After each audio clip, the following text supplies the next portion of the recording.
You are doing goal setting wrong. Guarantee it. And what I want to do today is bring Mark Hodgson in. He's an executive coach. He's a goal setting extraordinaire. And he's going to walk us through exactly what we're doing wrong, how to fix that. And you know what? Right at the end, there's going to be a little treat for you as well. Join us. It's going to be an amazing episode. Don't miss out.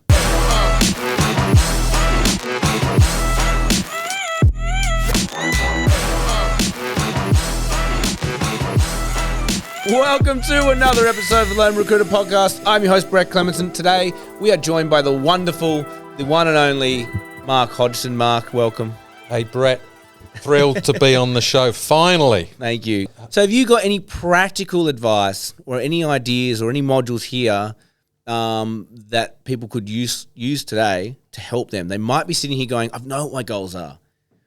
What provocations, what questions, or what systems or whatever do you have that can help them today start building up that foundation? I think one of the great go-tos would be the book Atomic Habits, which is been around. I think it's 5 or 6 years now. It's very well known. You can buy it everywhere, and there's some really good frames in that. And I think the most famous quote from that book is, "You do not rise to the level of your goals. You fall to the level of your systems." And this is all about that idea that you need to systematize the way you're actually going to achieve your goals, rather than just have. Because if you don't systematize them, you're really right. You are to a certain extent more or less relying on on willpower and personal motivation. Whereas if we can systematize things, chances are, you're going to be much more successful. So, for example, I know in the book the example that's used a lot is about diet. So if you're trying to lose weight, have a system where you don't have chocolate or crisps or stuff like that in your fridge, and you do have celery and pre-cut carrots and water and stuff. I mean, that's a system and an environment. You're setting up a system and an environment that just through which you stand a far greater chance of achieving your goals, which in that sense might be weight loss, because you've got rid of a whole lot of the stuff that's going to get in the way of you achieving your goals. That's it. And it's I think Tony Robbins says it so well, which is when you're in state, i.e. when you're in this mode of planning and building the foundations, you're in state because it makes so much sense, right? But then the moment you walk out of that space and life starts happening again, you forget it all, right? So he's always talking about when you're in state, put some actions in place right there and then that will chase you. So changing the food selection in your cupboard. Or if you're looking to start a gym, email a trainer. They'll chase you. You know what I mean? Put some actions in place that'll help chug that along, because it's hard, right, to keep yourself on it. Yeah. You'll get there in time when you start celebrating those small wins and getting those little dopamine hits and getting that little celebration happening at that lower foundational level. That starts to become addictive, not the actual goal itself, and that's how you start winning more goals, right? 100%. So there's a couple of systems I use, for example, in terms of the morning routine piece I spoke about. So. For example, I'm part of a running group. We run on a Monday morning. We meet at 6 o'clock. Right now in Sydney, it's dark. So all I have to do though is have the discipline to set the alarm clock for 20 to 6. Get up, brush my teeth, jump in the car, and then I arrive at 6 o'clock in the morning at the meeting point. It's someone else's running group. They tell us where we're going, and off we go. So my input is quite limited. I just need to get there. Once I'm there, I'm going to do it because that's what we're doing, and I don't need to plan the route or run the group. I just turn up. Similarly, twice a week, I'm part of a rowing crew, a surfboat crew. Again, we meet early at 6 o'clock. Now the thing with the surfboat crew, there's 5 of us in a boat. If you don't turn up, the boat doesn't go out. So you can imagine there's a lot of guilt and put it this way, you get about once a year you get the chance to make a mess up and not turn up, but it happens almost never. So the reality is you're going to turn up because even if you don't feel like turning up, I can't not go. Even if it's throwing it down with rain or it's freezing, I can't not go because I can't let down everyone else. So that, therefore, you're creating a system. So I turn up and then I know I'm going to do an hour's worth of great exercise. And I think it's really important to understand, we've got to be honest with ourselves, because if we come into the area of goals and goal setting, goal achievement, we're good at self-sabotaging for a whole load of reasons. I say our willpower and our motivation, it's we can get excited, but if we're honest with ourselves, often if that's what we're relying on, we know we'll let ourselves down. It's just human nature. And so the bad part about that is not only is that true, but also if we do that repeatedly, we can start to beat up on ourselves. And one of the things I find a lot with my executive coaching work is that people can be really down on themselves. We can be our own harshest critics, and we don't want to feed that. No. So again, let's create systems that give ourselves the best chance of being the best version of ourselves, the successful version of ourselves. Not just rely that we're going to turn up at our best randomly by accident, just because we feel good on any given day. Because the reality, and we're talking about recruiting, when you feel good, when you've just made a big sale, then it's easy to feel great about the job, and chances are you might have a good day and then maybe another good couple of days after that. But it's and anyone can be successful when the sun's out and the money's flowing. But what do? Suddenly a deal you thought was going to be really good suddenly fallen over. You feel shit, and then it's very easy for that disappointment. Say it's a Monday afternoon that you've disappointed. It's very easy for that to get you into a bit of a funk, and then you don't show up so well on a Tuesday. And then by the end of Tuesday, it's like, oh, now it's a shit week, because now Monday and Tuesday are shit. So it's very easy. We've written off, and mentally we start to write off the week, and we start to procrastinate, and we don't get to go to work on time, and we don't make the calls. And before you know it, we've lost maybe a whole week, and that can become a bad run, right? And so we've got to work out, how do we condition ourselves to show up when it's hard, not when it's easy. And that's when it comes to the systems idea that we're talking about, atomic habits. That's when we use certain methodologies. So one for example is where you push. Maybe you say, okay, my task is this. So as part of achieving my sales target, I know I need to make 15 outbound calls in half a day. So as we all know, making outbound calls, especially if they're not particularly warm, can be difficult. So maybe we say, okay, I'm going to make 5 calls. That's going to take me half an hour, and at the end of that half an hour, I'm going to have a cup of coffee, or I'm going to go for a walk around the block for 10 minutes. But here's the thing: I'm not going to have that cup of coffee or go for my 10-minute walk around the block until I've done the 5 calls. So that's my reward for that activity. So I made a little system there. I've done something that could be hard, or I don't particularly feel like it, and I've set myself up with a small and appropriate reward, and I can repeat, and that's how I get through 15 calls on a shit day when I don't feel like doing 15 calls. And I think that you've hit on it, right? We all hate the dreaded KPI. Every recruitment agency says we have no KPIs, or we have limited KPIs. I think I'm starting to see that they're actually really bloody valuable, but they have to be the right metrics, and the worst KPIs are the ones imposed on you that make no sense. Why the fuck am I doing that? That's not going to help me. The best KPIs are the systems, essentially, that you've implemented for yourself. 15 calls is what I need to do every day. And if they come from you and they're your KPIs, they will be your North Star on those down days. I've just institutionalized something here.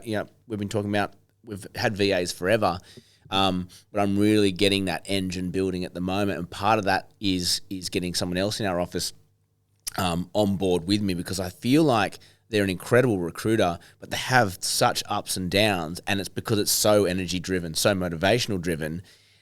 And self-professed, I don't think my systems are good enough, because I don't institutionalize KPIs. I'm very much, what are your KPIs? You tell me, let's work to those. But he hasn't been able to work out what they are and articulate them. I can see them from a mile away. So he said, help me. Great. So that light bulb moment for him has opened the door for me to go, I'll help you. And we're doing it together. And one of the things I'm putting in place is that 10:30 every single morning, you have to be on a call with one of the VAs telling them what they have to do today for you. It's almost like and I said, to make this real for you, you're paying for the VA. He was like, I'm in. And like, it was just like, he's bought right into it. Which is great. So, and I didn't say he has to pay for it. I just said, here, we'll put your threshold up $5,000 a quarter. It's nothing. The amount of results he'll get from this process will push him freaking way beyond that.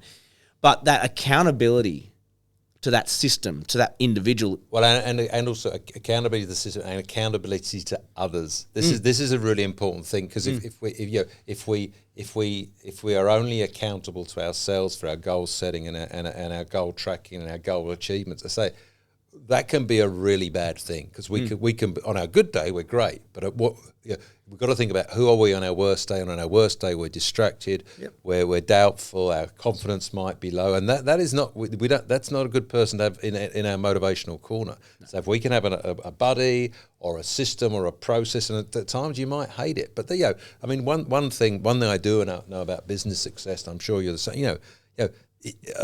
Hard work goes a long way. Working hard and the discipline of working hard and gritting it, even when you don't love doing it, is so important. And again, it comes back to that removing the emotion, because we're human beings, right? We're not machines. So we've got to be smart. I mean, another thought as we're talking about this around this idea of goal setting, I think one of the other things we tend to do is we overcomplicate it. I mean, one of my mentors, he's got a great phrase. I use this slide quite often. He says that the trouble with smart people is that we overcomplicate the fuck out of everything. Which we can all. I'm sure everyone listening to this. What is it? Keep it simple, stupid. Exactly. So instead of setting up 75 different metrics that are complex, and just tracking them becomes a really its own distraction. Just pick, I don't know, three key metrics. So we've already talked about. I would have thought for a recruiter, which is effectively a recruiter, you're in the sales business. The number of outbound sales calls you make every day. If it's, I know we talked about, I don't know what the number is, 15, 20. I reckon if you can show me a recruiter who's making 20, intelligent outbound sales phone calls a day, I reckon I'm looking at a successful recruiter. Yeah. Period. Yeah. Now, from there, you can go, okay, we can nuance this, or we can nuance that, we can do a whole lot of other things. But if you just followed that one KPI and worked through the systems we talked about, the coffee reward or the walk reward, or I go to the gym after I've done my 20, whatever the thing, however you systemize that to me is the DNA of a successful recruiter. And, and again, for people listening to this, you think about, yourself when you've done well. In maybe not when you just jagged a whole load of great work. It's just one of those things that just happens. When you've had a good period of doing well, chances are you were diligent around things like outbound sales calls or lead gen through LinkedIn or whatever the appropriate piece is. But my point is just to pick one or two simple things, put a realistic metric that that works in place, and just do that one or two things. And keep it simple. Yeah. Because when we overcomplicate stuff, then again, managing we create our own distraction because we've overcomplicated it. And in so many, not just in the goal setting piece, but in business generally, I see, and in this world we live in, which is so full of distractions and this and that and the other thing, keep it simple and work out what you do. What you do and do well and do properly, and work out how you do more of it. Don't add more side things to it. Just work out what's the one thing I do. So if you recruit in one space, work out what am I really good at? I'm great at that. Okay, and I place 10 people a month. Okay, what do I need to do to place 20 people a month? Do I need to go to a new state?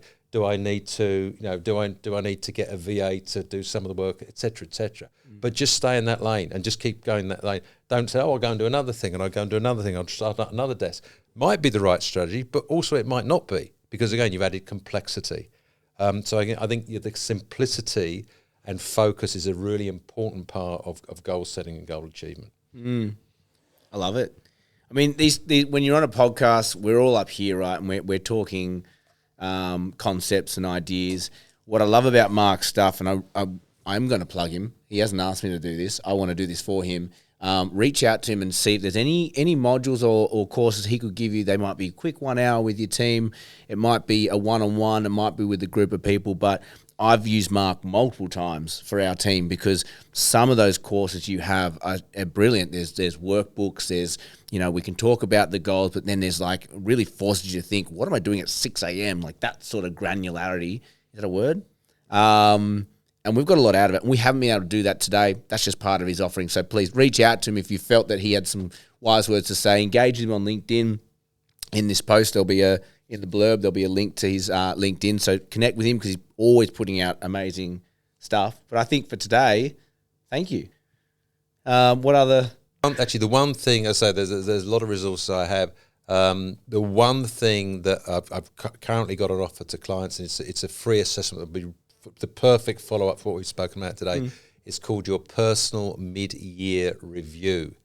And we'll put the link on the site, and you download it, and it looks at 3 phases. It's about reviewing so we're midway through 2024. Yep. In fact, it's that we're recording this on the shortest day of the year, 21st of June. Yeah. So we're just about to get going into the second half. And it's a workbook system. It asks you to reflect on what you've achieved or not achieved in the first 6 months of the year.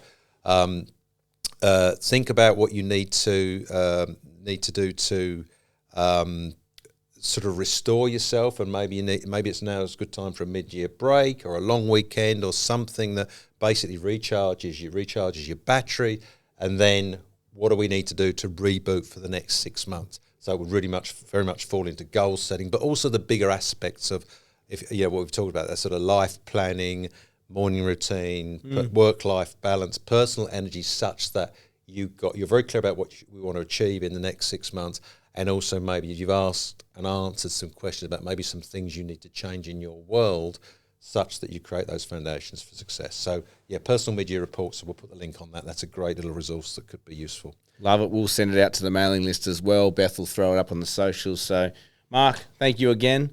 As always, we love it when you share, subscribe. It does help us grow. We are a small business. We're doing this out of the love of doing it. So, any help you can give us to grow, we appreciate it. We love you for it. So, thank you. As always, have an amazing day. May all your deals come true.